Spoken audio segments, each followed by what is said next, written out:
Kapapasok lamang po na balita, dumating na sa bansa si Pangulong Ferdinand R. Marcos Jr.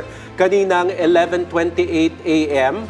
matapos ang kanyang working visit sa United Arab Emirates. Samantala, redistricting law na inaprubahan ng Bangsamoro Parliament para sa BARM elections. Atin naman pag-uusapan kasama si Director John Rex Laudianco, ang tagapagsalita ng Commission on Elections. Director Laudianco, magandang tanghali po and Happy New Year. Magandang tanghali po, Ate Joey, Brother Kuya Yusek Aboy. Magandang tanghali po at Happy New Year po. Happy New Year, Kuya. Director, ano po ang komento ng COMELEC sa pagpasa ng Bangsamoro Parliamentary Districts Act of 2025? Masasabi po ba ninyo na sapat ito para maituloy na po ang preparasyon para sa BARM elections?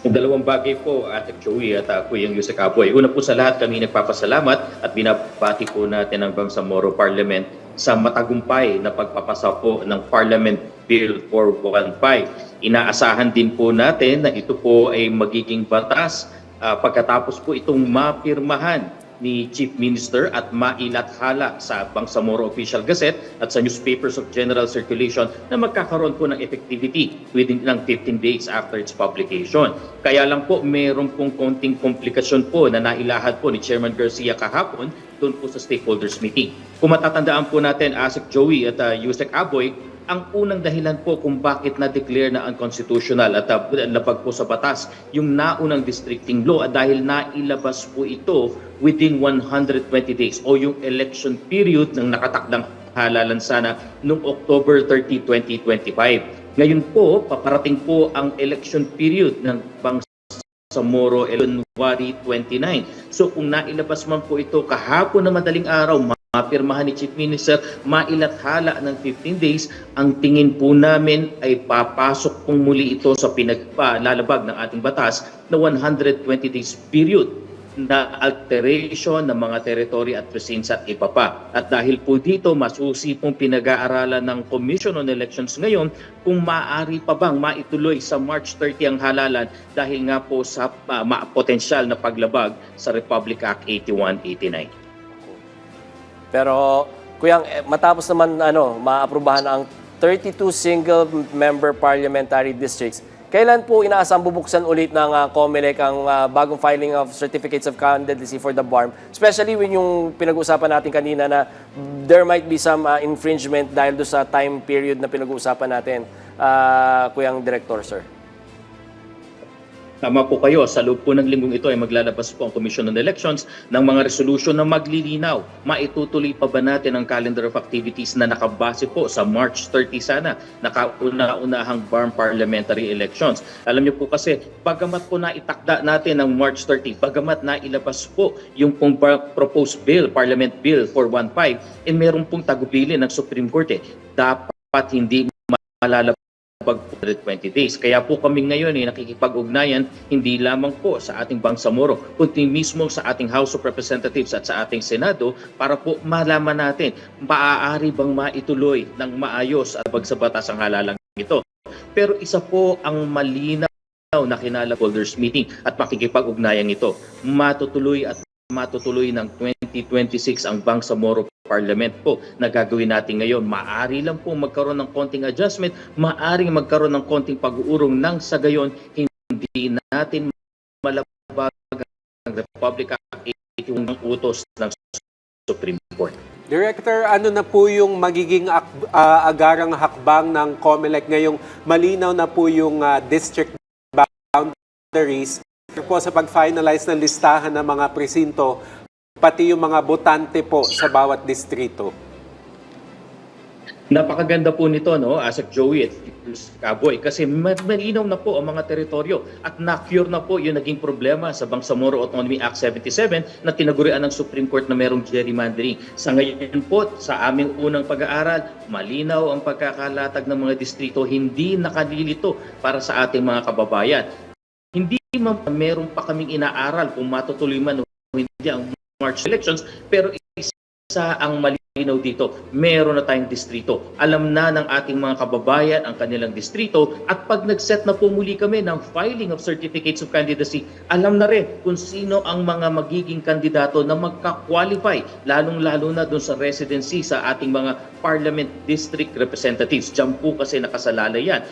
At isa pa, kinukuha na rin ng pagkakataon ng Commission on Elections, meron po tayong registration na nagaganap. Hindi kasali ang ating Bangsamoro sa Bangsamoro dahil nga po meron ding prohibition ng pagkakandak ng registration sa loob po ng election period. Tingin po namin sa aming pagdulog sa House of Representatives at Senado kung sakali mang ito ang magiging solusyon para ma-fix na po ang date ng halalan, finally, para matupad na po lahat ng requirements ng batas, baka po magkaroon na rin ng pagkakataon yung iba nating kababayan na bagong rehistrante na makaboto. Kung susundin po kasi natin yung original na batas dito, Republic Act 12-123, ang makakaboto lang dito sa halalang ito ay siya ring mga botante noong May 12, 2025 national at local elections. Yung po mga bago sana na magpa-qualify, hindi pa po sila kasama. Isa po ito sa nire-resolba ng COMELEC sa tulong ng ating Kongreso. Well, Kuya, ito lang yung tanong ko Given all these, yung mga developments when it comes to yung mga bagong distrito, yung definition ng mga distrito, tapos yung kailangan yung registered botante sa BARM, may isa pa bang panahon ng COMELEC? Like you said, we can almost assure that within 2026 makakandak natin elections. Given all these circumstances, talagang kaya natin i-deliver na makapag-conduct ng elections this 2026. Given that parati tayong nagpapalit-palit or parang nadidelay yung elections natin. Dalawang bagay din po dito, Kuya Yusek Aboy, no? Una po sa lahat, inaasahan sana namin yung ating parliament districting law ng October 30 na kaya nga po naitakda yan ng March 30. May sapat sanang permitted elections. Kailangan po natin kasing i-automate ang halalan sa BARM dahil alam naman po natin, base sa kasaysayan, medyo masalimuot at merong mga pangyayaring karahasan doon na iwasan lahat nung tayo. Ngayon, kung ipipilit po natin ang March 30, aaminin po natin sa ating bayan, sa inyo po, na talagang kulang na po ang panahon. Hindi na po namin kayang i-automate pa sa loob lamang ng natitirang 2 buwan. Tatandaan po natin, may filing of COC. Sa automated elections po ay nakalagay ang pangalan ng botante sa balota na dapat po ay nakatugma sa programa na gagawin pa rin namin. Ngunit kung sa pamamagitan po ng isang na itatakda na finally ng Kongreso ang isang halalan later on this year, siguro po mga around September or October, pas may sapat na oras, nakikita po namin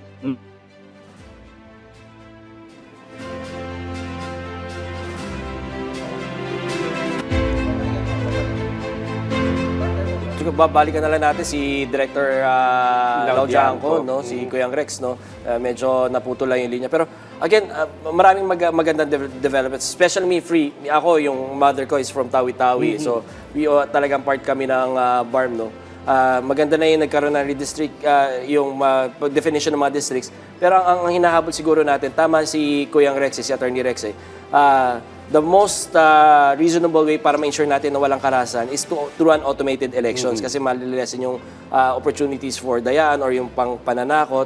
So, pag ipipilit yung March, medyo gipit talaga sa oras kasi filing ng certificate of candidacy tapos ipiprint mo pa sa balota. Medyo ano yan. So, hopefully, mapagbigyan ng ating Kongreso yung hiling ng ating COMELEC na i-move by law to a later date ang ating 2026 na, no? Although matagal na nang sinasabi ng COMELEC sa tuwing nakakapanayam natin si Director Laudianco na meron kasi namang paghahanda kasi na postpone ngayon. So meron naman silang kumbaga pagbabasihan pero ang pinakamaganda talaga magkaroon talaga ng sapat na panahon para ma-execute yung automated elections.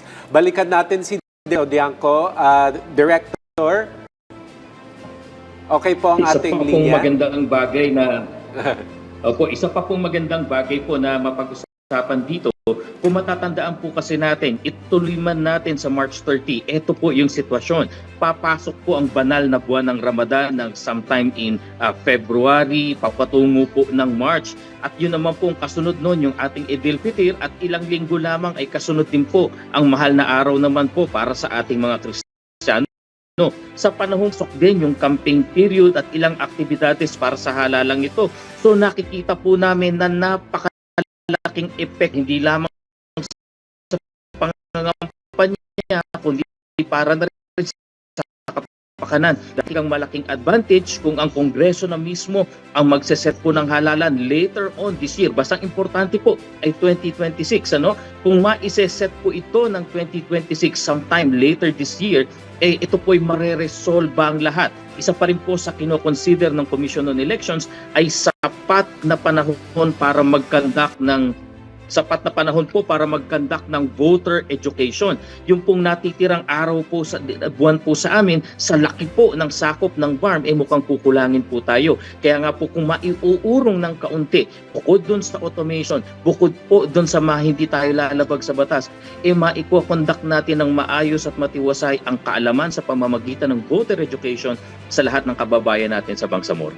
Kuya Rex, we both agree na kailangan talaga magkaroon ng automated elections. That's the only way talaga to ensure and to give sufficient time. Pero how does this affect yung we conduct the elections later? Does this affect yung term limit or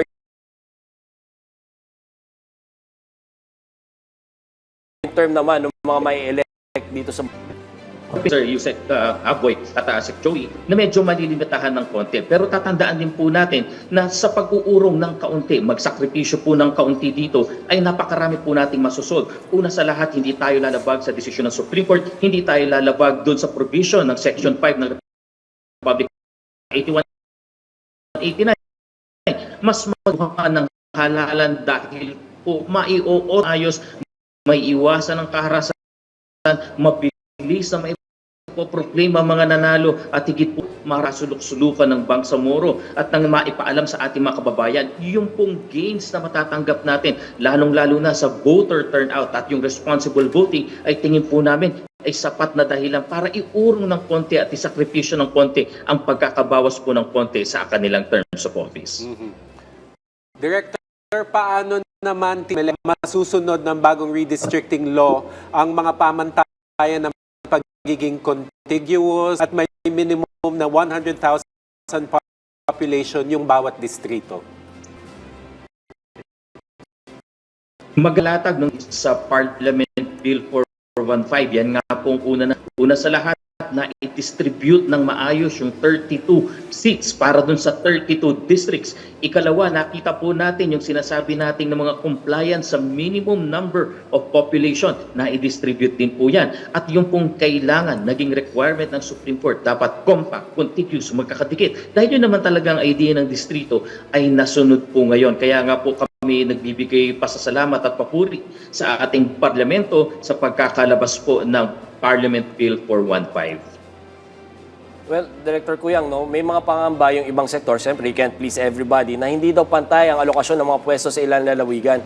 Ano naman po yung papel ng COMELEC sa pagtitiyak na patas na makaturungan ang representasyon dito sa halalan natin sa BARM?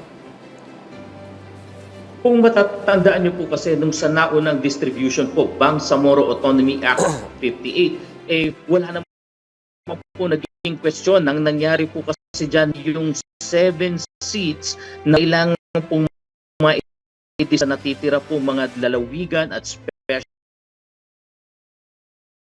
geographic area. Meron po kasing 5 lalawigan na nakreatean po natin ang 8 munisipyo. Yung 7 seats lumalabas na na-distribute ng patas, maayos at proportionate po dito sa Parliament Bill 415.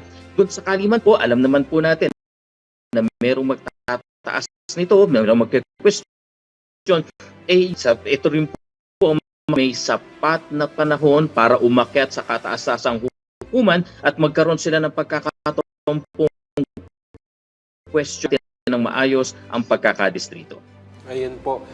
Nabanggit po yung posibilidad na may mag-question at dumaan po sa proseso hanggang sa Supreme Court po. So, may nakikita po ba tayong posibilidad at paano po pinaghahandaan ito ng COMELEC? Ang posibilidad po ay laging nandyan. Kaya nga po ang COMELEC sa lalong madaling panahon ay pinag-aaralan na po namin ang implications nito sa kasalukuyang calendar o pakilabas po kami kung sakasakali ng final na desisyon. Sa ngayon po kasi, ito po yung mga pipilitin po matuloy. Lahat po ito ay inaaral ng COMELEC. Asahan po ninyo ang paglalabas ng resolusyon patungkol dito sa mga susunod na araw dahil ito na po ang topic ngayon ng ating komisyon. Inaaral na po lahat ito. Ikalawa, kung makapaglabas na po kami na din po ng ating mga kababayan, lalo na dyan sa farm, na ilalatag ng COMELEC ang mga aktibidades patungo sa halalan.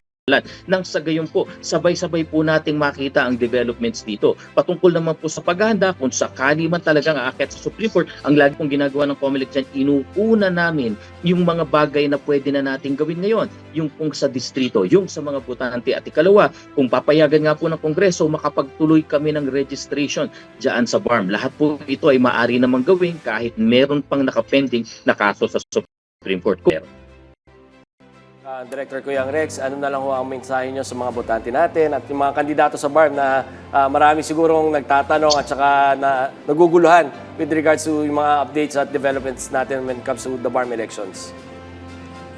Maraming salamat po sa pagkakataon. Unang-una po, ang inyong Commission on Elections ay committed na isagawa ang halalan para sa kauna-unaan at makasaysayang farm parliamentary elections. Asahan niyo po ito na magaganap ito sa 2026. Yan po ang commitment ng COMELEC. At yan din po ang isinusulong natin ngayon sa lahat ng anggulo kahit pa sa Kongreso, sa ating mga stakeholders. Ang ninanais lamang po ng Commission on Elections, tayo ay makapagpumdi lamang sa utos ng Supreme Court iral na batas dahil meron po mga prohibited kung hindi po natin ito mako-comply is baka masayang at mabaliwala ang lahat ng kaya po sa pagsasagawa ng COMELEC ng pag-aaral at mag-desisyon. Sunod na araw po ito, asahan po ninyo, magiging fully compliant tayo sa decision. Fully compliant po tayo sa umiiral na batas. Sapat na panahon para sa voter education, sapat na panahon para po mai-automate natin ang halalan at higit sa lahat,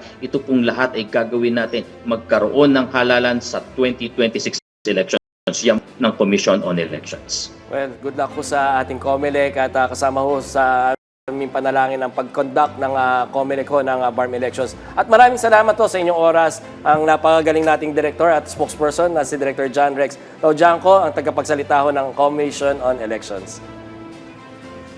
Maraming salamat. Mabuhay po kayo.